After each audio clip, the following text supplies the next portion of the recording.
Чек ара маселеси сүйлөшүү жолу менен гана чечилет. Бирок бул узак убакытты талап кылат.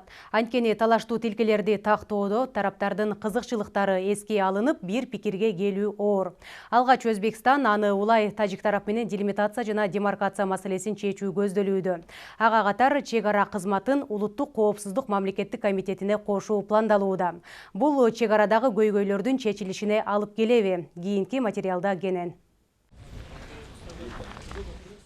Баткен облусу Өзбекстан, Тажикстан менен чектешкен стратегиялык аймак. Такталбаган тилкелер болгондуктан чек арада чыр-чатактар орун алат. Соңку 2 жылдын аралыгында 21 жолу уруш чыгып, көз жумгандар катталган. Эки тараптуу комиссия иш алып барууда. Эми кыргыз тараптын комиссиясын УКМК төрагасы Камчыбек Ташиев жетектеп сүйлөшүүлөрдү жүргүзөт.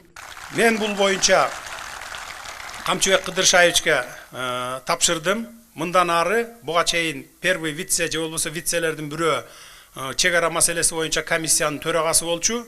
Мындан ары улуттук коопсуздук кызматынын төрагасы комиссиянын башчысы болот. Алгач Өзбекстан менен чек араны тактоо көздөлүүдө. Аны улай Тажикстан менен делимитация жана демаркация маселеси чечилмекчи. Бул тууралуу мамлекет башчынын милдетин аткаруучу Садыр Жапаров Баткен эли менен жолукканда айтты. Ал чек арага чеп болуп жашап жаткан тургундардын эрдигине таазим кылды. Улуттук коопсуздук кызматынын төрагасы Ташиев Камчыбек Кыдыршаевич Өзбекстанга сапары менен барып келди, расмий сапары менен.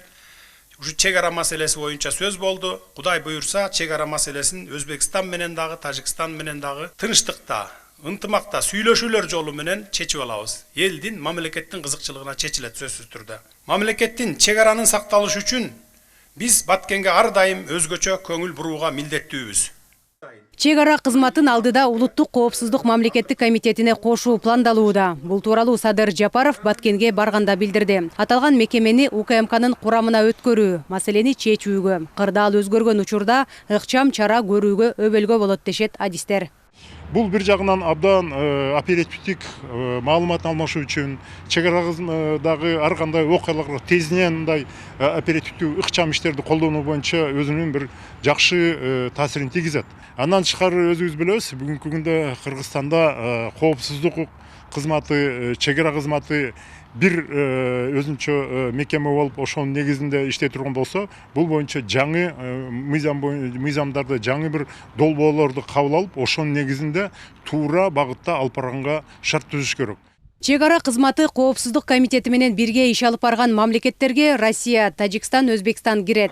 Эл аралык тажрыйба бул натыйжалуу болоорун тастыктап турат. Ага катар аталган мекемени УКМКга кошуу менен чек арага чеп болгон кызматкерлердин социалдык шарты жакшырмакчы. Биздин кошуна мамлекет Казакстан, Өзбекстан, Тажикстан, ошол эле Россия, ошол эле Белоруссиянын бардыгы тең ошол чек ара кызматы, ошол чек ара аскерлиги жанагындай улуттук комитеттин катарында турушат да. Чек ара кызматынын кызматкерлеринин айлыктары, айлык маяналары, ошолордун жанагындай материалдык жагынан камсыздоо жагы ошол ГКМ менен теңдеп койсо, бул аябагандай жакшы болот.